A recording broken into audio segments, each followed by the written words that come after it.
Hi నేను Satish. Live చూస్తే ఖచ్చితంగా దువ్వాడ మాదిరి ఉండాల్సిందే హౌస్లో, భరణి పంపించాల్సిందే అనే ఖచ్చితంగా ఫీలింగ్ వస్తుంది. అదేంటి అంత మాట అన్నారు అని మీకు అనిపించవచ్చు. ఖచ్చితంగా లైవ్ డెప్త్గా లోతైన విశ్లేషణ చేసుకుంటే అదే ఫీలింగ్ వస్తుంది. ఎందుకంటే ఈ బాండ్స్ భరణే ఆ రియల్ ఎమోషన్స్ కూడా రాకుండా ఎంతసేపు ఒక సేఫ్ గేమ్ ఆడుకుంటూ వాళ్ళ కంటెస్టెంట్స్ తాలూకా రియల్ ఎమోషన్ ఏదైతే ఉంటుందో బయట పడకుండా ఆపేస్తూ తొక్కేస్తూ ఒక బాండింగ్ అనే పేరుతో సాధారణంగా ప్రతి సీజన్లో మనం గ్రూప్స్ చూస్తాం కదా. ఇక్కడ గ్రూప్నే ఎట్లా అంటే ఒక ఫ్యామిలీ టైప్లో అందరితో ఇప్పుడు కొత్తగా వచ్చారు కదా ఆరుగురు కూడా పొగడతలో మొత్తం ముంచెత్తేసి ఆకాశానికి ఎత్తేసి అది ఆర్గానిక్గా వచ్చే ఫ్రెండ్షిప్ కాదు. ఇది ప్రతి ఒక్కరిని రమ్యను పొగిడేసి, ఎంఐ కొత్త అమ్మాయి ఆయేషను పొగిడేసి, మాధురిని పొగిడేసి, వచ్చిన గౌరవ్ అండ్ నిఖిల్ అట్లాగే శ్రీనివాస్ ప్రతి ఒక్కరినే ఆకాశానికి ఎత్తేస్తూ ఫైనల్గా నాకేంటి ఇన్పుట్స్ ఇస్తారు, నేను ఏం మార్చుకోవాలి ఇది చెప్పి ఆ తర్వాత కిచిడి ఎలా చేసేస్తున్నాడు సీజన్నే.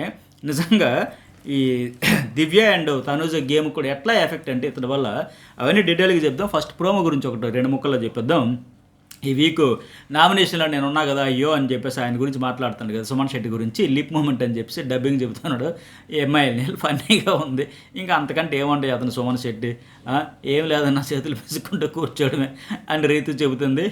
ఇతడేమో సుమన్ శెట్టి ఎట్లా అంటున్నాడు, 5 వచ్చి ఒకటి తాగేస్తా, మధ్యాహ్నం ఒకటి తాగేస్తా, రాత్రి ఒకటి తాగేస్తా, అర్ధరాత్రి ఒకటి తాగేస్తా అంటే ఈరోజు ఫుడ్ టాస్క్ కూడా నడిచింది కదా, తినడం ఇంకా అది తప్ప ఇంకేమీ లేదు. ఇతడి వల్ల కంటెంట్ రాదన్నట్టు సెటైరికల్ ఫన్నీగా ఉంది. ఎమ్మెన్యేలు ఎవరు అతను సుమన్ శెట్టి గురించి చెప్పే డైలాగులు కానీ అదంతా ఫన్నీగా ఇంట్రెస్టింగ్ అనిపించింది. అట్లాగే గౌరవ్కి ఏమో తెలుగు నేర్పుతున్నారు కదా, అది కూడా బాగుంది. ఆయనది కూడా క్యూట్గా తెలుగు కోసం అవస్థలు పడుతూ ఉంటే ఈ ఎమ్మెన్యేలు ఆయేష వీళ్ళందరూ ఆయేష ఏకంగా అంత సీరియస్గా ఇదే టాస్క్ లాగా ఫన్ కోసం చెప్పిందని సీరియస్గా నామినేషన్ గొడవలాగా. సో మొత్తానికి అలాగే ఆ నోటీస్ వచ్చినప్పుడు కూడా పరిగెత్తి వెళ్ళబోతా అంటే ఉత్సాహంగా ఉన్నాడు ఆ కుర్రాడికి గౌరవ్. ఏంటి ఆ తెలుగు నోటీస్ తెచ్చి చదివేద్దామని, అది పక్క తెలుగులో ఉంటుంది, వీడు చదివేద్దామని చెప్పి ఎమ్మెన్యేలు సెటైర్ వేయడం అని కూడా చాలా ఇంట్రెస్ట్గా అనిపించింది. ఇక రమ్య మెనూ చూశారు కదా, అంత మెనూ చెప్పింది. బిగ్ బాస్ పంపించాడు ఒక అంత టేబుల్ నిండుగా. ఎక్కడ తింటారో తిని లాస్ట్కి తిన్నదంతా కక్కేసే పరిస్థితి వచ్చేసింది, వాంతులు చేసుకునే పరిస్థితి వచ్చేసింది. 2 రోజులకి 10 మందికి సరిపడా ఫుడ్ ఎవరైనా చెప్తారా? అంత చెప్తే ఎట్లాగే అవుతుంది కదా. సరిక భరణి ఆయనది ఎట్లా ఉందంటే హౌస్లో గమనిస్తే ఇవాళ లైవ్ కాన్వర్జేషన్ అంతా దివ్య అలాగే తనూజని కూర్చోబెట్టి మాట్లాడేది. కానీ ఈ వైల్డ్ కార్డులు వచ్చిన తర్వాత ఓవర్ థింకింగ్ చేసి ఆయన గేమ్ ఎటు పోయింది, మొత్తం సంకనాకి పోయిందని చెప్పాలి. ఇక పక్కోళ్ళ గేమ్ కూడా ఎట్లా ఎఫెక్ట్ చేస్తానంటే ఏ ఇష్యూ అయినా సరే నేను పక్కోళ్ళని ఉద్ధరించడానికి వచ్చాను, పక్కోళ్ళ ఆట మెరుగుపరచడానికి వచ్చాను, నా వల్ల పక్కోళ్ళకి హెల్ప్ చేయడమే జరిగింది, నేను ఎంతసేపు వాళ్ళని మేలు చేయడానికే వచ్చాను. ఇదే డబ్బా సెల్ఫ్ డబ్బా ఒకటి ఎక్కువైపోతుంది. ఆయన పోయాడంటే ఈయన మొదలుపెట్టినంత డబ్బు అంతా కొట్టుకుంటున్నాడు. అట్లాగే ఎట్లా చెబుతాడంటే ఏదైనా సరే ఉంటే నాకు ఎఫెక్ట్ కాదు, నాకు ఫరక్ పడదు, నాకు ఎవరేమనుకున్నా పర్లే, నా వల్ల మీకేం అయిపోకూడదు. ఇది భయం అంటే ఇదే. ఊరికే ఇతనికి ఏంటంటే నాకు డ్యామేజ్ అయిపోయింది, నా గేమ్ ఫసక్ అయిపోయింది, డౌన్ఫాల్ అయిపోయింది అనే విషయానికి ఈ బాండింగ్స్ వదిలించుకోవాలని డైరెక్ట్గా చెప్పలేక నన్నేమనుకున్నా పర్వాలే, నా బాండ్స్ గురించి అన్నా పర్వాలే, నేను హర్ట్ అవును, నేను ఫీల్ అవును, నేను అసలు పిచ్చ లైట్ తీసుకుంటా, కానీ నా వల్ల మీ గేమ్ ఎఫెక్ట్ అయిపోతుందేమో, మిమ్మల్ని ఉద్ధరించాలి అదే నా ఇంటెన్షను, మీ ఆటకి ఎఫెక్ట్ అవ్వకూడదు అదే నా బాధ అని కలరింగ్ ఇస్తాడు. ఇది సేఫ్ గేమ్ అంటే. ధైర్యంగా ఎందుకు చెప్పలేడు? వాళ్ళు వచ్చారు, ఫీడ్బ్యాక్ ఇచ్చారు, బాండ్స్ బిస్కెట్ అయిపోయాయంట. 3 నెలలు ఆల్రెడీ నెల అయిపోయింది, ఇంకా ఉన్న 2 నెలలు. ఎవరు రియాలిటీ, ఎవరి సత్తా, ఎవరి గేమాలు ఆడదాం, ఓకేనా అని ఒక్క ముక్క చెబితే ఒక్క ముక్కలు అయిపోయింది కదా. కూర్చొని మాట్లాడాల్సి వచ్చి మాట్లాడచ్చు. పైగా ఎలా అంటే ఇప్పుడు ఆ ఎంఐ ఉంది ఆయేషకు కూడా పొగడతలతో మీరు రాగానే ఆ ఎనర్జీ నచ్చింది, మీరు వే ఆఫ్ టాకింగ్ అదిరిపోయింది, చాలా బాగా మాట్లాడారు, ఫిదా అయిపోయాను, నాకు ఒక చెల్లి ఉంది, ఆవిడలాగే నిన్ను చూస్తా, ఎందుకు అక్కడ కప్పారు?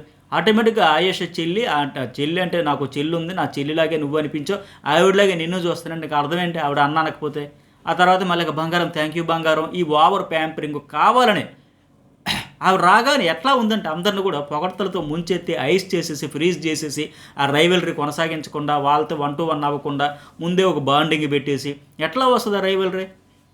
వచ్చిన వాళ్ళందరికీ పొగడతలు, 6గురికి పొగడతలు, ఆకాశానికి ఎత్తేసి పొగడతలు, ఏదో ఒక రకంగా పొగిడేయాలి మునగ చెట్టుకి. దివ్య గేమ్ కూడా ఇట్లాగే చెరగొట్టేశాడు ఆయన. గంట సేపు కూర్చుంటే 55 నిమిషాలు ఆవిడని పొగడమే. నేను గతంలో కూడా చెప్పే కదా, ఒక కేజీఎఫ్ బాహుబలి ఎలివేషన్లు కూడా చాలా జుజ్బి, అంతకు మించి ఓజీ ఎలివేషన్కి మించి ఇచ్చి పొగిడి మైనస్లు చెప్పుడు ఇవన్నీ చెప్పుకుంటే పైకి ఇక్కడ ఏంటి దివ్య ఆ అమ్మాయి ఎవరు రీతు చౌదరితో మాట్లాడిందంట, అది అతనికి అభ్యంతరం అంట. ఎట్లా అంటే రీతు చౌదరి నన్ను నామినేట్ చేసేసింది, నిన్ను నామినేట్ చేసేసింది. ఆ అమ్మాయితో నువ్వు అంత జోవియల్గా, అంత సరదాగా, అంత జోకులు వేసుకుంటే ఎట్లా మాట్లాడుతావు, ఎలా అంత ఫ్రీ అయిపోతావు? ఏముంది, తప్పే ఉంది అందులో?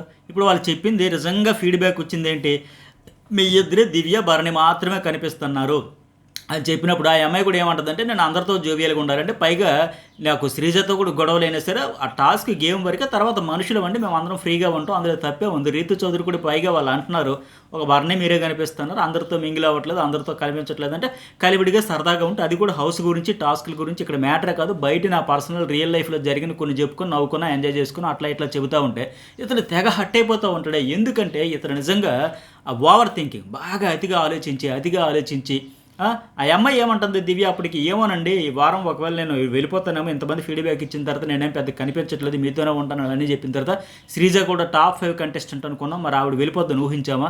అస్సలు షాక్ కదా. ఒకవేళ నేను కూడా ఈ వీక్ డేంజర్లో ఉండి వెళ్ళిపోతే, ఈ ఉన్న 4-5 రోజులని సార్ అందరితో హ్యాపీగా చిల్ అయ్యా, ఎంజాయ్ చేసా, రీఫ్రెష్ అయ్యా, సరదాగా గడిపాను, ఆ స్వీట్ మెమరీస్తో వెళ్ళిపోవాలనుకుంటా తప్ప ఎందుకు నాకు టార్చర్ అంటే నిజంగా టార్చరే. ఇతడు అతిగా ఆలోచించేసి సుమన్ కూడా వచ్చి అంటాడు, భరణి గారు మీకే ఎందుకండి అందరూ చెబుతున్నారంటే, అక్కడ దివ్య కూడా ఒక మంచి పాయింట్ చెప్పింది, నాతో ఎవరు చెప్పట్లేదే, ఒకసారి అనేసారు. నేను అడిగాను ఏంటి బాగుండు నా వల్ల అతని గేమ్కి, భరణి గేమ్కి ఏమైనా ఎఫెక్ట్ అయ్యింది ఏంటంటే, లేదండి అని చెప్పేశారు. ఎక్కువగా కనిపిస్తున్నారు మీరే అని చెప్పారు. ఒకవేళ నా వల్ల ఎఫెక్ట్ అయితే మార్చుకుంటారన్న, నేను కూడా అడిగాను, ఒకరిద్దరిని అడిగితే ఏం లేదని చెప్పేసి నేను వదిలేసాను, పిచ్చ లైట్ తీసుకున్నా. ఇక నాకు నచ్చినట్టు నేను ఉంటున్నా, ఎవరో ఏదో చెప్పారని చెప్పేసి నేను ఎందుకు ఫీల్ అయిపోలే, ఇక ఫ్రీగా రిలాక్స్ అయిపోయి ఉందామంటే, ఇక్కడ సుమన్ వచ్చి అడుగుతాడు భరణికి, మీకే ఎందుకు చెబుతున్నారంటే, ఈయన వెళ్ళి కెలకడం వల్ల గుచ్చి ఆ అడిగేది కూడా డైరెక్ట్గా వెళ్ళి అడగడు, ముందు పొగడతలు ఆకాశానికి ఎత్తేసి, అప్పుడు నేను మార్చుకోవాల్సింది ఏంటి, నా గేమ్ బాగా వెళ్తుందా, మా బాండ్ ఎఫెక్ట్ అవుతుందా, బాండ్ అంటే ఏంటో తెలుసా. ఇక్కడ చాలామంది జోకులు వేసుకుంటూ ప్రాంకులు చేసుకుంటూ కూర్చొని గడిపేస్తూ ఉండిపోతున్నారు, కొందరేమో తినిపించుకుంటూ ఉండిపోతున్నారు.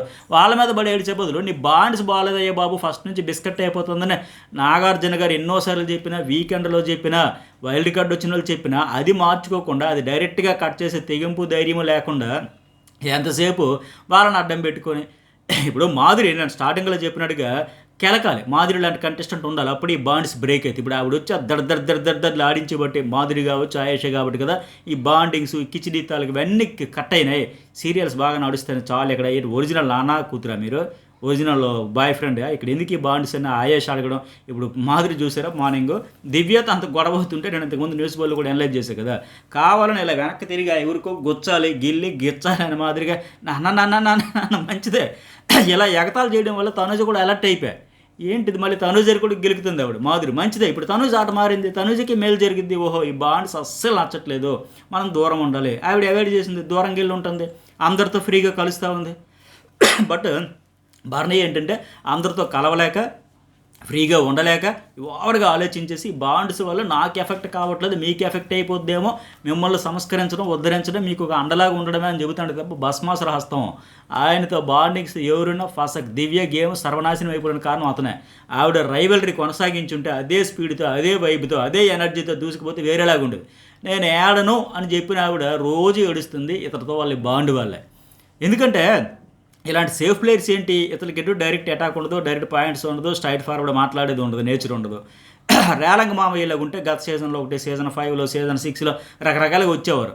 అది మంచితనం, ఒకరితో నవ్వుతా సరదాగా ఉంటే వారవలేక తీసుకోలేక, ఏంటి నువ్వు ఎలివేషన్ ఇచ్చేస్తాను, నువ్వు హైప్ ఇచ్చేస్తాను, నువ్వు నవ్వేస్తాను, జోకులు వేస్తే ఫ్రీగా ఉండకూడదా? గేమ్ అయిపోయినప్పుడు వచ్చేసిన తర్వాత అందరూ ఫ్రీగా ఉంటే దాన్ని కూడా వారవలేక ఇప్పుడేంటి కొత్త వాళ్ళు అందరితో కూడా మొదలెట్టేశాడు ఆ పొగడతల వర్షంతో. వాళ్ళందరినీ పొగిడేస్తూ, ఎలా అంటే నువ్వు అంత ర్యాప్ ఎందుకు అయిపోతావు, అప్పుడు గుర్తుందా మీకు, ఇప్పుడు పేర్లు ఎందుకు కానీ సీజన్ 5లో నువ్వు ఎందుకు నవ్వేస్తాను, అక్కడ కంటెస్టెంట్ జోక్ ఇస్తే తన ఫ్రెండ్ నవ్వితే వారవలేక, అట్లా నువ్వెందుకు నవ్వేస్తావు, నువ్వెందుకు హైప్ ఇచ్చేస్తావు, నువ్వెందుకు రీతో క్లోజ్ అయిపోతావు, ఎందుకు ర్యాప్ అప్ ఏం చేస్తున్నాడు, రేపు పొద్దున్న వీకెండ్లో వెళ్ళిపోతే ఏంటి పరిస్థితి, సరదాగా గడిపేసి వెళ్ళిపోతాను కదా, అందుకోసమే కదా అంటే అంత డ్రిల్లింగ్ అవసరమా? దివ్య ఇప్పుడు నేను ఎవరితో ఎంత క్లోజ్గా మాట్లాడినా నామినేషన్లోకి వచ్చేసరికి మాట్లాడితే అక్కడ వదిలేస్తా, తర్వాత అందరం మనుషులమే కదా, నేను 5గురితో మాట్లాడా, రీతు ఒక్కామితోనే కాదు కదా, అందరితో మింగిల్ అయితే తప్పేంటి, నాకు ఆ సెన్స్ ఆఫ్ క్లారిటీ ఉందండి, నా బ్రెయిన్ పనిచేస్తుంది అంటే అంత సరదాగా జోకులు వేస్తుంటే తనకు నచ్చలేదంట. అంటే ఎక్కడ మళ్ళీ రీతు చౌదరి, దివ్య వీళ్ళందరూ ఒక టీం లాగా అయిపోతారో, తను ఒక్కొక్కరిని బంధాలన్నీ కూడబెట్టుకున్న ఫ్యామిలీ చిన్నాభిన్నం అయిపోతుందో అని ఒక ఇన్సెక్యూర్ ఫీల్ వస్తుంది ఆయనకి. హట్ అవ్వలేదంటాడు, మరి హట్ అవ్వకపోతే ఎందుకు పట్టించుకోవాలి, నువ్వు బాండ్స్ కట్ చేయాలనుకుంటే సర్లే అమ్మయ్య కొద్ది దూరంగా ఉంది, నాతోనే కాకుండా మిగతా 5గురితో మాట్లాడుతున్నప్పుడు ఫ్రీగా ఉండాలి కదా, పిచ్చ లైట్ తీసుకోవాలి కదా. కానీ వాళ్ళు ఎక్కడ బాండ్ దూరంగా పెడదామన్నా సరే వదలకుండా మళ్ళీ అక్కడికి ఎందుకు వెళ్ళిపోయి అక్కడికి ఎందుకు మాట్లాడేస్తానో చెబుతూనే మళ్ళీ హట్ అవ్వాలి ఎందుకు చెప్పాలి ఇక్కడ మన ఇద్దరి మధ్య మూడో పర్సన్ ఎందుకు వచ్చాడు అని ఎమ్మెన్యేలు వస్తే ఏమైంది ఎమ్మెన్యేలు చెప్పిందంట. అలాగే రాముకి ఎమ్మెన్యేలు కూడా గొడవ స్టార్ట్ అయింది. రాముకి ఎగ్నెస్ట్గా ఎమ్మెన్యేలు మాట్లాడుతున్నాడంటే ఇతను అనుకునే రాము ఉండాలి, దివ్య ఉండాలి, ఎవరు తనుజ ఉండాలి, వీళ్ళందరికీ ఒక పెద్ద దిక్కులాగా ఇతను ఉండాలి. ఎంతసేపు నన్ను టార్గెట్ చేసి ఎవరు టార్గెట్ చేశారు? వాళ్ళు వైల్డ్ కార్డు వచ్చిన వాళ్ళేమో ఫీడ్బ్యాక్ చెప్పారు, మాకు ఈ బాండ్స్ అస్సలు నచ్చలేదు, చిరాగ్గా ఉంది, ఇదేమో జీడిపాకం సీరియల్లాగా ఉంది, ఈ నా కూతురు బాయ్ ఫ్రెండ్ ఇవన్నీ పెట్టుకుని ఫైనల్ వరకు వెళ్ళిపోతే ఏంటిది ఒకరికొకరు ఫేవరిజం ఎంత కనిపిస్తుంది, చాలా చండాలంగా ఉంది, ఆడియన్స్ కూడా నచ్చట్లేదు అని క్లియర్గా చెప్పారు. సింపుల్గా కట్ చేసి వదిలేయచ్చు. కానీ నన్ను టార్గెట్ చేశారు.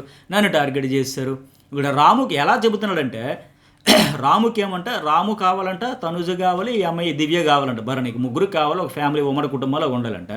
ఆ రాముకి నేను ఏం చెప్పినా వాడికి కిక్కురమండు, సైలెంట్గా ఉంటాడు, నోరు తెరవడు, మాట్లాడుకుంటుందా, ఎక్స్ప్రెస్ చేయకూడదా అంటున్నాడు. సో నేను కంట్రోల్ చేయకూడదు. దివ్య ఎంత చెప్పింది, అబ్బాయి నేను కంట్రోల్ చేయకూడదు, వెరీ బ్యాడ్ అవుద్ది అంటున్నాడు.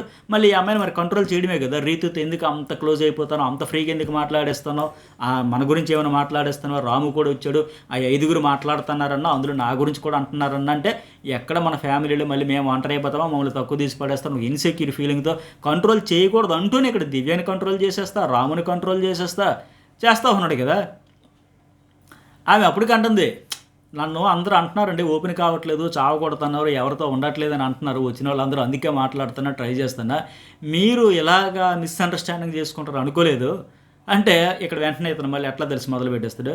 ఆ ఫస్ట్లో మాస్క్ మ్యాన్ ఇంకెవరు హరీష్ ఇంకా మనీష్ వాళ్ళ గురించి ఇక్కడ ఒకటి ఎగ్జాంపుల్. ఇదేమంటాడంటే రైవలరీ కొనసాగించడం సరిగదా. ఇప్పుడు వాళ్ళతో ఎట్లా మాట్లాడేవాడు, ఈయన కూడా ఒక రకంగా హరీష్కి నేనే వెళ్ళి హాయ్ చెప్పేవాడిని, గుడ్ మార్నింగ్ చెప్పేవాడిని, నా టీంలో ఉండండి అని చెప్పేవాడిని, ఆయన గేమ్ అయింది, నా గేమ్ నేంది, నేను అట్లా ఆడకూడదు అన్నాడు కదా. ఇప్పుడు అట్లాగే కొంచెం చూసుకునే సరే దివ్య వాళ్ళతో మాట్లాడితే తప్పేంటంట, దాని గురించి అంత చించుకోవాల్సిన అవసరం ఏంటి? అప్పటికి వాళ్ళ ఫీడ్బ్యాక్ తీసుకొని మీరు దూరం పెడితే ఎట్లా అండి, నేను మాట్లాడడం మానేయాలా? ఎలా చెప్పండి, మీరు పిలుస్తూనే సరే ముఖం మీద అంటే పోనీ అదేనా డైరెక్ట్గా చెప్పడే. ఇప్పుడు సడన్గా రిలేషన్ కట్ అయిపోతే, ఎమోషన్ కట్ అయిపోతే ఎక్కడ బిస్కెట్ అయిపోద్దో అని చెప్పేసి అని లెక్క. కానీ ఎంతసేపు పక్క నవ్వడాలు నాకు నచ్చలేదు. సో రాము కూడా హట్ అవుతాను, నేను కూడా హట్ అవుతాను అని మళ్ళీ తనుజని కూడా పిలిచాడు. తనుజ కూడా వచ్చి కూర్చున్న తర్వాత ఇద్దరు కూడా మళ్ళీ అదే, మీ ఇద్దరికి ఏమైనా తినిపిస్తానా, రీతు డీమన్ క్లోజ్గా ఉంటే నేనేమని చెప్పానా, అవన్నీ అటు ఎట్లా ఉందంటే వాళ్ళిద్దరితో క్లోజ్గా ఉంటే వారవలేక దివ్య అంటది, ఇప్పుడు భరణి గారు మీరు తనుజ కూడా క్లోజ్గా ఉన్నారు కదా, నేను చెప్పలేదు కదా, రీతు డీమన్ కూడా క్లోజ్గా ఉన్నారు, మీరు అట్లా క్లోజ్గా ఉండొద్దని నేను చెప్పలేదు కదా, నాకు బుద్ధి ఉంది కదా, ఎవరు రిలేషన్ వారిది, నాకు సెన్స్ ఆఫ్ క్లారిటీ ఉందని దివ్య ఫుల్ క్లారిటీతో చెప్పింది. అంటే ఏం అర్థం అక్కడ, నాకు ఆ బుద్ధి ఉంది, ఆ సెన్స్ ఆఫ్ క్లారిటీ ఉందంటే మీకు లేదని డైరెక్ట్గా చెబుతుంది. ఇంకా ఎందుకంటే కొత్తగా వచ్చిన 6గురితో నాతో వద్దు, నాతోనే కనిపిస్తారు అని చెబుతున్నారు కనుక ఫీడ్బ్యాక్ తీసుకుని మీరు మీ గేమ్ని ఎఫెక్ట్ అయితే ఎట్లా, వాళ్ళేదో ఫీడ్బ్యాక్ ఇచ్చారని ఆవిడైతే ఫ్రీగా ఉంది, మూవ్ అయిపోతుంది. బట్ ఇతనే ఎక్కువగా ఆలోచించడం వల్ల అటు దివ్యకి ఇటు తనూజకి ఎలా ఎలా ఎలా వదిలించుకోవాలి అనే ఆలోచనలో పడిపోయి ఎంతసేపు మళ్ళీ ఎట్లా తెలుసా నన్ను టార్గెట్ చేశారని పాతవన్నీ తీస్తానండి. ఇప్పుడు అంటే ఆ ఫస్ట్ 3 వారాల్లోనే బాగుంది అన్నారు కదా, సో అప్పుడు జరిగిన సిచ్యువేషన్స్ అవన్నీ ఇప్పుడు ప్రతి పర్సన్కి కొత్తగా వచ్చిన పేరున అదే క్యాసెట్ రిపీట్ ఏమంటే నన్ను మ్యానిపులేటర్ అన్నారు, సెల్ఫిష్ అన్నారు, స్నేక్ అన్నారు, టీమును తొక్కేస్తానని అన్నారు, నన్నంటే పర్వాలా నేను తీసుకుంటా, ఫరక్ పడదు. అవన్నీ డైలాగ్ టు డైలాగ్ ఎందుకు గుర్తు చేస్తున్నానంటే ఆడియన్స్కి రీచ్ అవ్వాలి. ఫస్ట్ 3 వారాలు జరిగాయి కదా, అవి మళ్ళీ మీరు గుర్తు చేస్తాను, నన్ను ఇలా తొక్కేస్తారు, నాకు మళ్ళీ సపోర్ట్గా ఉండండి, నన్ను ఆడిన వాళ్ళందరూ నన్ను మాట్లాడిన వాళ్ళందరూ అవుట్ అయిపోయారు, అంటే ఇప్పుడు నన్ను ఎవరైనా ఈ పాయింట్లో టార్గెట్ చేసినా నామినేట్ చేసినా మీరు అవుట్ అయిపోతారు జాగ్రత్త అని ఒకటి హౌస్ మేట్స్కి హెచ్చరించడం. అలాగే ఆ పదాలన్నీ అప్పుడు అతన్ని ఎవరెవరు ఏమన్నారు అవన్నీ గుర్తు తెచ్చి ఆడియన్స్కి గుర్తు చేయడం. సో ఈ రకంగా ఇంత నాగ్గా ఇంత భయంగా ఆట ఆడుకుంటూ ఇంతమంది ఉండగా నన్నే ఎందుకు ఎక్కడ టార్గెట్ చేస్తారు, ఎవరు టార్గెట్ చేస్తారు, ఈయన కదా అందరికి వెళ్ళిపోయి అందరిని అడిగితే ఫీడ్బ్యాక్ ఇచ్చారు, దాన్ని హైలైట్ చేసి నువ్వు ఒక ఫైటర్ అయితే నేను ఒక టార్గెట్ చేయడానికే, నువ్వు సేఫ్ ప్లేయర్ అయితే ఇప్పుడు ఎందుకు టార్గెట్ చేస్తారు, ఎవరు చేస్తారు, చేయాల్సినంత ఫైటర్స్ కూడా వాళ్ళు ఎవరు ఫీల్ అవ్వట్లే. ఇతనే అంటే సోదిలాగా బాండ్లు పెట్టుకుని ఆడతాడు, కరెక్ట్గా గేమే రైవలరీ లేకుండా పోతుందని ఆ మాదిరి లాంటి అందుకే గుచ్చి కెలికేస్తుంది, అందుకే ఎవరు ఉండాల్సిందే. దెబ్బతో ఇప్పుడు చూసారా నిన్నంత వరకు ఎవరు ఎన్ని రకాలుగా చెప్పినా అర్థం కాదు. వీకెండ్ యూకే అమ్మాయి చెప్పినా మాకు అసలు నచ్చట్లేదండి బాండ్స్ అని చెప్పినా, నాగార్జున గారు చెప్పినా ఇప్పుడు అర్థమైంది కదా, బ్రెయిన్కి ఎక్కేసింది కదా, ఈ బాబే మొత్తం బిస్కెట్ అయిపోయింది అనమాట, చెడగొట్టుకున్నమాట. అందుకే ఆవిడ ఉండాలి, ఈ బ్రేక్స్ అన్ని బాండ్స్ అన్ని బ్రేక్ చేయాలి ఇంకా. అందుకే ఆ తనూజ దగ్గరికి కూడా ఇలా మాధురి, నువ్వు ఫీల్ అవుతున్నావా, నిన్ను అవాయిడ్ చేసేసారా, నిన్ను పక్కన పెట్టేశారుగా, వేరే వాళ్ళ దగ్గర అయ్యారుగా అనేసి అంటే ఇప్పుడు ఓవర్ ప్రెజర్ అయిపోతుంది, నాకు అర్థం కావట్లేదు అని చెప్పేసి. అలాగే ఆయేషకి అన్నయ్యని ఎందుకు పిలిచాడు అనేసి వీళ్ళిద్దరు తనూజకి దివ్యకి అర్థం కాదు. ఓకే బంగారం, ఆవిడ వచ్చి అన్నయ్య అనిందని, ఎందుకు అనింది అన్నయ్య అంటే ఈయనిచ్చింది అది, నాకు చెల్లెమ్మలాగా ఉంటుంది, నా చెల్లిలా ఉంటావు, ఆయనలాగే చూస్తా అంటే అంత క్లియర్గా చెప్పిన తర్వాత ఆ అమ్మాయి మరి ఇంకా అన్న అనకపోతే ఇంకేమంటుంది. సో ఆ వరుసగా ఇతనే చెప్పేస్తాడు అన్నయ్య కూతురు ఇవన్నీ, తర్వాత అది క్యారీ చేస్తారు. మళ్ళీ బర్నీ ఏమో ఇమాంజలికి చెప్పాడంట, ఇమాంజలి ఇంకా మీ కూతుర్లు మీ ఫ్యామిలీ ఇలాంటి వాపే, మాకు ఏదైనా ఉంటే మనసులో ఉంటుంది, ఈ షో చేయడానికి రాలేదని చెప్పేసంట. ఫస్ట్ నుంచి ఇతనే కదా అమ్మా నన్ను నాన్న అని పిలమ్మ అని చెప్పింది, అందరితో సరదాగా ఉన్నట్టు నాతో ఎందుకమ్మా ఉండవు, కూతురు వచ్చి ఇసుక పోస్తే ఈ నాన్న గుండె తరుక్కుపోయిందని ఈ తొక్కలో డైలాగులన్నీ పెట్టి ఆ సీరియల్ చూపించి ఆ ఎమోషన్ అంతా ఒరిజినల్ రియల్ ఎమోషన్ అంతా రియాలిటీ షోలో ఉండాల్సిన ఆ రియల్ ఎమోషన్స్ అన్నీ కిల్ చేసేసి కిచిడీ చేసేసి ఈ ఆర్టిఫిషియల్ ఆర్గానిక్ కావాలని కలుపుకుంటూ తెచ్చినవానికి పెట్టేసి ఇప్పుడు ఎమ్మెన్యేలు తప్పుపడతాడేంటి, ఇన్ని రోజులు లేదా, దాన్నేమో ఎంజాయ్ చేసి దాన్నేమో కంటెంట్ వస్తుందని ఆయనతో ఎంటర్టైన్మెంట్ వస్తుందని చేసి ఆ కూతుర్లు మీ ఫ్యామిలీ ఆపేయంట. అంటే ఇతనికి బాగున్నాళ్ళు ఓకే చెయ్యాలి, అది బిస్కెట్ అయిపోయింది అన్నప్పుడు ఇప్పుడు సడన్గా ఆపేయాలంట. పైగా వీళ్ళకి చెప్తే మీ ఓన్ గేమ్ మీరు ఆడండి తనూజ దివ్య, నా మీద డిపెండ్ అవ్వద్దు, మీ మీద చాలా కాన్ఫిడెన్స్, వాళ్ళు ఎప్పుడు లేదన్నారు, వాళ్ళు చాలా స్ట్రాంగ్గా ఉన్నారు, తనూజ కావచ్చు దివ్య కావచ్చు, మాకు చేతనైనంత వరకు మేము ఆడతామనే ఉన్నారు. బట్ ఇతడే మీరు చిన్నపిల్లలు, మీకేం తెలియదు, మీకు ఒక నాన్న ఉండాలి, మీకు ఒక అన్న ఉండాలి, మీకు ఒక గొడుగు ఉండాలి, ఆ గొడుగు కింద మీరు ఉండాలి, మీకు ఒక నీడ ఉండాలి, ఆ నీడనిచ్చే చెట్టు నేనవుతా, ఈ డైలాగులన్నీ చెప్పి వాళ్ళని ఒక ప్యాంపరింగ్ కిడ్స్ లాగా మార్చి ఇతడు ఆట కోసం వాళ్ళని ఉపయోగించుకొని స్ట్రాంగ్ ప్లేయర్స్ ఎవరైనా ఉంటే ఆయన అడుగులు వేసుకుంటూ ఆయన వెనకనే ఉండాలి, ఆయన పక్కనే ఉండాలి, ఆయనకి ఎపోనెంట్గా ఉండకూడదు ఆయన స్ట్రాటజీ. ఆ స్ట్రాంగ్ ప్లేయర్స్ అందరూ తన పక్కన ఫ్రెండ్స్ లాగా ఫ్యామిలీ మెంబర్స్ లాగా ఉండిపోతే రైవలరీ రాదు, అది కొనసాగించడం ఇష్టం లేక ఇట్లా చేసుకుంటూ వచ్చాడు. అందుకే దివ్య చెప్తే నా వల్ల ఎక్కడ ఎఫెక్ట్ అయింది గేమ్, నాకైతే బ్రెయిన్ ఉందండి, బ్రెయిన్ పెట్టి ఆలోచించి అంటున్నారు కదా, నాకు బ్రెయిన్ ఉంది నేను ఆలోచిస్తాను. బట్ భరణి దివ్య అక్కడ యాడవడం, ఈ బాండ్స్ గురించి అందరూ అంటున్నారంటే. అట్టగే ఆయేష్కి ఎలా అనుకున్నారు, నీ ఎనర్జీ నచ్చింది, నువ్వు చెప్పే విధానము, నీ ఎక్స్ప్రెస్ చేసిన విధానం హైలైట్. ఆయేషాన్ని అభిమానిస్తే నీ నుంచి ఒకవేళ అంటే నన్ను ఎవరైనా అభిమానిస్తే, ఇప్పుడు నేను ఆయేషాన్ని అభిమానించాను అనుకో, నీ నుంచి నేను ఇది ఎక్స్పెక్ట్ చేయను, అంటే అక్కడ నిన్ను అభిమానిస్తాను నేను ఇండైరెక్ట్గా చెప్పడం, ఎక్స్పెక్ట్ చేయను అంటూనే ఎక్స్పెక్ట్ చేస్తాడు. సో ఇట్లా. అలాగే ఇంకోటి ఏంటి, అన్న నాన్న అని పిలిచిన అడ్వాంటేజ్ నేను వాడుకోవట్లా, నిన్ను కూడా నా చెల్లిలాగే చూసుకుంటా, నీకే 5గురిలో ప్రయారిటీ ఇస్తా అంటే అర్థం ఏంటంటే ఇంకా ఈ రిలేషన్స్ ఒక పక్క బాండ్స్తోనే ఏదో సాధించేద్దాం అనుకుంటే తప్ప వర్కౌట్ అవ్వదు. ఈ వారం పంపించేస్తే నిజంగా రైవల్రీ మొత్తం సెట్ అయిపోద్ది. హౌస్తో జీడిపాకంలాగా సెంటర్ ఆఫ్ దీనిలో ఈ బిస్కెట్ అయిపోవడానికి అంతటి కారణం ఇతడే కనుక ఆ ఒక్కటి అలా తీసి పడేశారంటే కింగ్ పిన్నే ఈ సీజన్ బిస్కెట్ అవ్వకుండా ఉండాలంటే నెక్స్ట్ లెవెల్ కంటెంట్ వస్తుంది, నో డౌట్. ఇక దివ్యకి ఏంటి, ఎంతసేపు బాండ్ అని కదా పోయింది, అమ్మయ్య తలకాయ నొప్పి పొగ్గిసింది, నా ఆట నేను ఆడుకుంటా అంటది, 100% ఇచ్చి పడేస్తుంది. తనూజ కూడా ఫుల్ కంబ్యాక్ అయిపోద్ది. సో ఇక్కడ కూడా చూసారా, ఆయాషను కూడా నా చెల్లిలాగమ్మా ఇప్పుడు టాస్క్లో వచ్చేసరికి 5గురు ఉంటే ఆ ప్రయారిటీ నీకే ఇస్తానమ్మా అంటే ఆవిడ ఆట కూడా ఆటకెక్కిపోవాలి, బిస్కెట్ అయిపోవాలి. ఆ పాజిటివ్ వైబ్ వస్తే ఎన్నో రీజన్స్ ఉంటాయి ఆవిడికి చెప్పడం. అట్లాగే హరీష్ అప్పుడు నామినేట్ చేశాడు కదా, అప్పుడు రీతు చౌదరి ఒక్కసారి కూడా స్టాండ్ తీసుకోలే. బట్ అతనికి కూడా నన్ను నామినేట్ చేశాడు, చాలా మాట్లాడినాడు కానీ నేను నామినేట్ చేయలే, నేను పెద్ద మంచోని అన్నట్టు చెప్తాను. ఎందుకు చేయలే, ఆయన ఆల్రెడీ వేరే వాళ్ళు చేశారు కనుక, నువ్వు చేసినా చేయకపోయినా నామినేషన్లో ఉన్నాడు కనుక ప్రియాని డీమోన్ని చేయాలని చేశాడు. కానీ నేను పెద్ద క్షమాభిక్ష పెట్టేశాను మాదిరికి ఇక్కడ కూడా కలరింగ్ చేస్తే ఆ అమ్మాయికి చెబుతాను, చూసావా నన్ను నామినేట్ చేసినా, నన్ను టార్గెట్ చేసినా, నన్ను అన్ని మాటలైనా సరే నేను ఎక్స్క్యూజ్ చేసేసాను, ఫర్గివ్నెస్ ప్రదర్శించేసాను మాదిరిగా చెప్తున్నాడు తప్ప అక్కడ స్ట్రాటజీ వాడు దాన్ని చెప్పొచ్చు కదా, ఇది నా గేము అని చెప్పడే.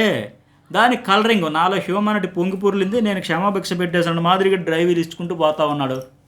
అట్లాగే నిన్న ఒకటేంటి బాల్ అంట, ఆ బాల్ ఇస్తే నాకు పాయింట్లు ఎవరి మీద లేవని చెబుతున్నాడు. నాకు బాల్ ఇస్తామన్నారు, నామినేషన్ ఎవరినైనా చేస్తారని అడిగారు, నాకు ఎవరిలోనూ పాయింట్లు లేవు, సిచ్యువేషన్ వచ్చిందని పాయింట్లు ఎత్తుక్కొని చేయను కదంటే, నీకు ఎవరిలోనూ 6 వారాల్లో ఆట వచ్చిన తర్వాత 6వ వారం నామినేషన్లో నీ చుట్టూ 9 మంది ఉంటే పాత వాళ్ళలోనే నీకు నామినేషన్లకు పాయింట్లే లేవంటే ఎంత సేఫ్గా ఆడుతున్నావు అర్థం కావట్లే. రైవలరీకి అందుకే అంటే ఆ బాండ్స్ 7గురితో ఉంటే ఇంకెవరితో ఆడతాడు, ఇంకేం పాయింట్లు ఉంటాయి. ఆ సేఫ్ గేమ్ వదిలేసి రైవలరీ ఉంటే నీకు 9 మందిలో కనిపిస్తాయి పాయింట్లు. సో ఇక్కడ అర్థం కావట్లా, 9 మందిలో పాయింట్లు లేవంట 6వ వారం ఆటకు వచ్చాక. అంటేనే ఎంత సేఫ్ ప్లేయరో తెలుస్తుంది కదా. అట్లాగే సంజన నేను ఒకరికొకరు చేసుకోవద్దు అనుకున్నాం, కానీ ఆవిడ వచ్చి చేసింది కనుక నేను ఆ టోన్లో ఎందుకు రైట్ చేశానంటే పదే పదే చెప్పుకుంటున్నది ఏంటంటే నిన్నటి నుంచి ఆ నామినేషన్ అయిపోయినప్పటి నుంచి కూడా నేను ఎందుకు టోన్ రైట్ చేశానంటే నేను మనిషినే కదా, 10 సార్లు అంటే నాకు ఒకసారి వస్తుంది కదా కోపం, 11సారి వస్తుంది కదా. సో నా వల్ల అందరికీ హెల్పే తప్ప ఎవరికి హాని జరగదు, నాకు చేతనంత సాయం చేస్తాను పదే పదే చెప్పడం అంటే ఆ టోను ఆ వైబ్రేషన్ అంత అవసరం లేదు. ఆవిడ ట్రిగ్గర్ పాయింట్లు పెట్టింది ఒక గోండాలనే పదం తప్ప మిగతావన్నీ పర్ఫెక్ట్ పాయింట్లే. నీలో హ్యూమానిటీ ఉంటే బ్లాక్ మార్క్ అని ఎందుకు నాకు హెల్త్ రూమ్ షిఫ్టింగ్ అంటే ఒప్పుకోలేదు. అట్టగే నువ్వు కెప్టెన్ చేసావు కనుక రామురాజు నీకు ఫేవర్ చేశాడు. ఇట్లా అవన్నీ పాయింట్లన్నీ పర్ఫెక్ట్గా చెప్పడంతో ఇంక లాక్ అయిపోయి ఏం చెప్పాలో తెలియక అరిచేసి ఆధిపత్యం ప్రదర్శించేద్దామని చూసేసి ఇప్పుడు ఇది ఎక్కడ పాడైపోయిందో నెగిటివ్ అయిపోద్దో ఆ ఊరికి అరిచేసి అంత హైరాణ చేశాను కదా, అది డ్యామేజ్ అయిపోద్దో అని కవర్ చేసుకునే దానికి ప్రతి ఒక్కరికి మళ్ళీ ఇదంతా చెప్పడం.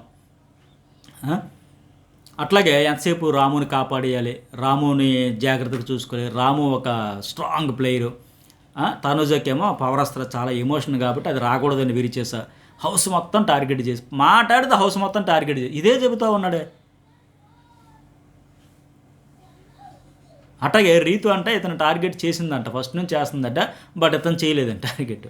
ఆవిడకి ఇచ్చిన మాట ఆవిడ నిలబెట్టుకుంది, ఇతను ఇచ్చి తప్పాడు కదా, అందుకే కదా అడిగింది. వీళ్ళందరూ వచ్చాక హౌస్ అట్మాస్ఫియర్ మొత్తం మారిపోయింది. అంటే ఆ పాత పంచాయతీలతో ఆ పులిహోరతో ఆ ట్రాకలతో వెళ్ళిపోతున్నది, అదే బానిస్తే వెళ్ళిపోతున్న దానికి బిస్కెట్ చేస్తారు కదా, అందువల్ల అంటే వీళ్ళందరూ వచ్చిన తర్వాత ఒక పాజిటివ్ ఇది వచ్చిందని సాయమ్మకి చెప్పడం. అట్లాగే ఆయేష క్లారిటీ ఇచ్చింది, 3 months అవకాశం ఇక్కడికి ఏ ఉద్దేశంతో వచ్చారు, ఇక్కడ అందరూ స్ట్రాటజీస్ ఎమోషన్స్ ఉంటాయి, అవన్నీ ఉన్నా సరే ఎవరికి ఏమో అలా ఆడుకుంటూ రియల్ రియాక్షన్స్తో ఎమోషన్స్తో ముందుకెళ్ళిపోవాలి. నాకు స్ట్రాటజీలు ఉంటాయి, టాస్కుల వరకు నాకు ఫిజికల్గా అయినంత వరకు చేస్తా, అవ్వకపోతే ఎవరిదో ఒకరికి హెల్ప్ అడిగితే ఫ్రెండ్స్ ఉండాలి, కానీ ఫ్రెండ్సే ఉండాలి, ఫ్రెండ్స్తోనే నేను ఉండాలి, ఇలాంటి మాత్రం ఉండకూడదని క్లియర్గా చెప్పింది. అట్లాగే రమ్యతో కూడాను రమ్య గారు మీ గురించి సాయి చాలా మంచిగా చెప్పాడండి, మీ మధ్య జరిగిన కాన్వర్జేషన్ అద్భుతం అంటండి, అసలు చాలా నెక్స్ట్ లెవెల్ కాన్వర్జేషన్ జరిగిందండి, మీ గురించి చాలా బాగా చెప్పాడండి. ఏమంత బాగా చెప్పేశాడు, ఆ పొగడతల ముందు ఎత్తేసి తర్వాత రమ్య గారు ఇప్పుడు నా కరెక్షన్స్ చెప్పండి, ఇది డైరెక్ట్గా అడగొచ్చు కదా, ఇది అడగడానికి ముందు ఒక బిస్కెట్, పొగడతలకి పడనవాడు ఎవడు ఉన్నాడండి ప్రపంచంలో. సో ముందు పొగిడేసి ఆ రమ్యతో డైరెక్ట్గా ఫీడ్బ్యాక్ అడిగితే చెప్పేది ఆ పిల్ల, అప్పుడు అడిగితే చెప్పింది దివ్యతోనే ఎక్కువ ఎక్కువగా ఉంటున్నారు, మిగతా వాళ్ళతో లేరు అనిపించింది, నేను అదే చెప్పానని. దానికి మళ్ళీ నేను ఒకరి కోసం ఒకరు నిలబడ్డం కదా, ఒకరికొకరు ముద్దలు తినిపించుకోవడం కాదు కదా అంటే ఆ అమ్మాయి ఒక ఎగ్జాంపుల్ కూడా చెప్పింది, ఇప్పుడు నేను దివ్య తనుజ ఆడతామండి, నేను దెబ్బలు తగిలించుకొని నా 100% నేను ఇస్తానండి, కానీ మీరు వచ్చి వెంటనే తనుజకి లేదా దివ్యకి అంటే ఎలా ఉంటుంది, నాకు అన్ఫేరే కదా, వాళ్ళకి ఫేవరిజమే కదా అని చెబితే మళ్ళీ అక్కడ కవర్ చేస్తాను. అంటే ఇప్పుడు మీరు ముగ్గురు నాకు ఈక్వలే, ఫస్ట్ నిన్ను తీస్తా, తర్వాత దివ్యాన్ని తీస్తా, తర్వాత తనూజాన్ని తీస్తా, ఆ ప్రయారిటీని బట్టి తీస్తా, లేదంటే ముగ్గురిని తీసేస్తా, నాకు సెల్ఫిష్ నాకు అవసరం అనుకుంటే నన్ను తీసుకుంటా. ఇదే ఆయన బిస్కెట్ అవుతున్నది, ఈ ప్రయారిటీలో ఆప్షన్స్ 1, 2 ఈ కేటగిరీలు ఇచ్చుకుంటే ఇట్లా చెడగొట్టుకునే. అలాగే శ్రీనివాసుకు కూడా నిజంగా ఒకవేళ స్ట్రాంగ్ ప్లేయరు సరైన ప్లేయర్ ఎలిమినేట్ అయిపోయి వెళ్ళిపోతున్నాడు అనుకో, అతన్ని కాపాడాలంటే నీవు అప్పుడు ఎవరిని కాపాడుతా, ఇమ్యూనిటీ వాడొచ్చు కదా. వాడు చూడు రామురాజుడు ఎలా ఫైట్ చేస్తాడో తెలుసా, చెచ్చారు పిడిగో నన్ను కూడా ఆపేస్తాడు, సింగిల్ హ్యాండ్తో ఆపేశాడు, ఒక టాస్క్లో 2 రౌండ్లోనే లేపేశాడు. సో అలాంటి వాడికి ఇచ్చేయి, కాపాడి, నా ఫ్రెండ్ కాబట్టి, నాకు అనుచరుడు కాబట్టి, నాకు కుడి భుజంలో పడి ఉంటాను కాబట్టి వాడుంటే నేను ఆటలో ముందుకెళ్ళొచ్చు, ఒక నామినేషన్ తగ్గుతుంది, వాడిని చేసినా నన్ను చేసినా మా ఓట్లాడి ప్రదర్శన, ఇలా ఈ గేమ్ అనమాట. అలాగే నిఖిల్ కూడా తెగ చెప్పేస్తాడు తన గురించి, మీ గేమ్ మీరు ఆడండి, మీరు ఇన్ఫ్లుయెన్స్ అవ్వద్దు, మేము ఎంత ట్రామాలోకి వెళ్ళకపోతే ఆ సంజన మీద అరుస్తాను నేను. సో నేను త్యాగం చేసి తీసుకొచ్చిన మనిషి నన్ను నామినేట్ చేసేసింది, ఆ పెయిన్ ఉండిందో అందుకే అరిచానని. కానీ అక్కడ ఆవిడ వెళ్ళిపోవడానికి వెళ్ళిపోవడానికి కారణం కూడా ఇతడే కదా, ఆ విషయం చెప్పడే. మొదట గుడ్డు గురించి నేనే హ్యూమానిటీ ప్రదర్శించానంటే అంత రచ్చవడానికి కారణం కూడా నువ్వే కదా, ఆ విషయం చెప్పడే. సో ఆ ఎమోషన్ కోసం చేయనిచ్చేసాను, అంతకుముందు నువ్వు పంపించేసావు కాబట్టి, పంపించేసిన తర్వాత మళ్ళీ ఆ తేనె పూసిన కత్తిలాగా మాట్లాడావు కాబట్టి ఆ హోస్ట్ నాగార్జున ప్లస్ సంజన అడిగారు కాబట్టి అందుకే వాళ్ళు ఇవ్వాల్సి వచ్చింది. పైగా అంతా ప్రతి దశలో కూడా నేను వీళ్ళని ఉద్ధరించాను, వాళ్ళని సంస్కరించాను, వీళ్ళకి మేలు చేసా, వాళ్ళకి మేలు చేసి, ఎంత చేసినా నన్ను టార్గెట్ చేసేస్తున్నారు. ఇవన్నీ స్ట్రైట్ ఫార్వర్డ్ గేమ్ ఆడలేక వాళ్ళు ప్రాంకులు చేసుకుని బతికేస్తున్నారు, వీళ్ళు ఇలా ముద్దలు తినిపించుకుని బతికేస్తున్నారు ఇక్కడ హౌస్లో. నేను ఒక్కడనే జెన్యూను, నేను ఒక్కడనే హెల్ప్ చేస్తాను, నేను ఒక్కడనే ఆట ఆడుతున్నా. సో మీరు ఎవ్వరికి ఇన్ఫ్లుయెన్స్ అవ్వకండి, నాకు మాత్రమే ఇన్ఫ్లుయెన్స్ అవ్వండి. ఈ వారం ఎలాగైనా రాముని కాపాడియండి, మా బంధాలు ఇలాగే కొనసాగిస్తాం, అసలు బాండ్స్ లేకపోతే ఎట్లా అని మాదిరి ఇంకా చెప్పుకుంటే నీకు ఏమంటారు వాళ్ళు, ఇక ఇతడు మారడం అనిపిస్తుంది. సో ఈ వారం ఇతడిగా నిలిపోతే ఆట సెట్ అయిపోద్ది, మొత్తం నెక్స్ట్ లెవెల్ గేమ్ వస్తుంది. వైల్డ్ కార్డులో ఎంట్రీతో ఎంత వచ్చిందో బర్నీ ఎగ్జిట్తో కూడా అంత గేమ్ చేంజ్ అవుద్ది. మరి మీకేమనిపిస్తుంది? ఓవరాల్గా లైక్ పెట్టండి, మెసేజ్ పెట్టండి, సబ్స్క్రైబ్ చేయడం అయితే మర్చిపోకండి.